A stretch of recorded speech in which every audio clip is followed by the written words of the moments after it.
पहले हम ये मान के चल रहे थे कि शायद जयराम जी भी हो सकते हैं, महेश्वर सिंह जी भी हो सकते हैं, और भी इनके बीजेपी के शीर्ष नेतृत्व भी दावा कर रहे थे कि हम इलेक्शन लड़ेंगे। पर आखिरी मोमेंट में ये जो नाम आया, ये सभी को इसकी हैरानी भी हुई और कई लोगों को ये डाइजेस्ट भी नहीं हो रहा था कि जी हम इतने सालों से पार्टी का काम कर रहे हैं, आप ऊपर से किसी नेता को हमारे ऊपर थोप रहे हैं। तो अब जो भी उनकी पार्टी के हाई कमांड ने डिसाइड किया वो ठीक है, she is in the field, we welcome. अब वो बीजेपी की तरफ से कैंडिडेट होगी और हम चाहेंगे कि कांग्रेस का भी सशक्त उम्मीदवार हो जो उसको आने वाले चुनाव में परास्त कर सके। मैं बहुत टाइम से ये बोल रही थी कि एक कोऑर्डिनेशन कमेटी बनाने की आवश्यकता है। आपने सीनियर लोग उसमें अपने व्यूज़ देंगे, उन व्यूज़ को बड़ा ध्यानपूर्वक हमको सुनना है और इलेक्शन को देखते हुए उनकी क्या मानना है उन लोगों का और वो क्या कह रहे हैं उसको सुनने के लिए हमारे प्रभारी शुक्ला जी भी आए थे। उसमें मुख्यमंत्री, उप मुख्यमंत्री और ठाकुर रामलाल जी, ठाकुर कौल सिंह जी और धनीराम शांडिल जी भी उपस्थित थे।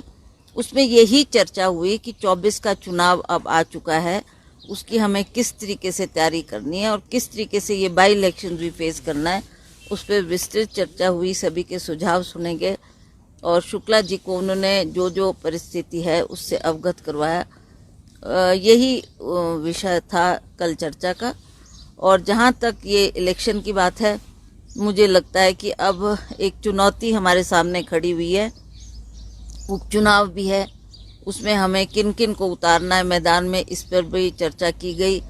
और उन्होंने थोड़ा टाइम मांगा कि हमको थोड़ा फीडबैक लेने दो कि लोग क्या मान रहे हैं, क्या हम किस व्यक्ति को मैदान में उतारेंगे और कौन सशक्त है और कौन ये आने वाले चुनाव का सामना कर सकता है। तो इसमें सबके सुझाव सुनेंगे और मेरे को लगता है कि क्योंकि अब लास्ट चरण में हमारा इलेक्शन है तो इसलिए थोड़ा टाइम हमारे को मिल गया। हम इस पे सोच विचार कर रहे थे और सभी के सुझाव प्रभारी ने सुने और वो अब इस विषय को हाईकमांड के सामने रखेंगे। हाईकमांड अब जो हमारे कैंडिडेट्स तय होंगे उस पर क्या उनका निर्देश होता है उसके मुताबिक ही चलेंगे। देखिए, मेरे सामने कुछ डिफ़िकल्टीज़ थी।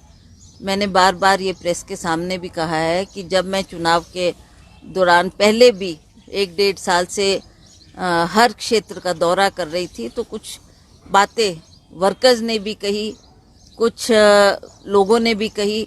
तो इसलिए मैं ये सोच ही रही थी कि इस परिस्थिति में मैं चुनाव में उतरूं कि नहीं, इस बात का बड़ा एक प्रश्न मेरे सामने खड़ा था। मैंने वो सारी स्थिति कल हमारे प्रभारी के सामने रखी, मुख्यमंत्री के सामने रखी और मुख्यमंत्री ने ये आश्वासन दिया है कि हम मिलकर दौरा करेंगे।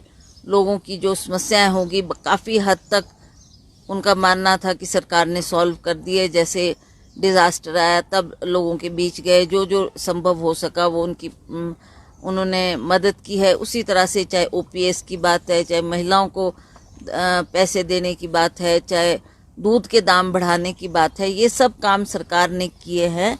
और मुझे लगता है कि आने वाले चुनाव में हम इन चीज़ों को लेकर मैदान में जाएंगे और लोगों को संतुष्ट करेंगे कि ये कारण थे जिसकी वजह से लोगों में थोड़ी नाराज़गी थी। तो उन बातों को ध्यान में रखते हुए सरकार ने ये प्रॉमिस किया है कि हम लोग मिलजुल कर मीटिंग्स भी करेंगे, लोगों की ग्रीवेंसेस भी सुनेंगे और जो डिफ़िकल्टीज़ हमारे सामने आई है उसका भी निवारण करेंगे। अभी भी मैंने ये अपना गेंद हाईकमांड के फील्ड में रखा है।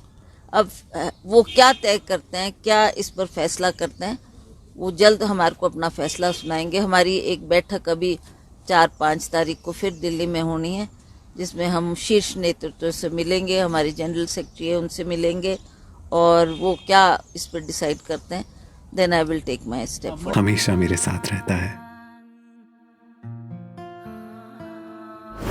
भूषण ज्वेलर्स, अनमोल रिश्तों के लिए।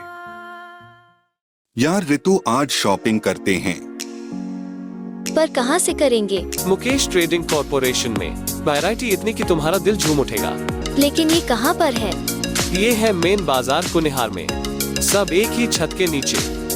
अब इधर उधर क्यों जाना जब अपने शहर में सब कुछ मिल रहा है, वो भी बढ़िया और अपने बजट में। तो चलते हैं शॉपिंग करने मुकेश ट्रेडिंग कॉर्पोरेशन में। तो सुना आपने, आज ही आइए अपने शोरूम में मुकेश ट्रेडिंग कॉर्पोरेशन में सस्ती खरीदारी करके लाभ उठाएं। एक बार सेवा का मौका दें।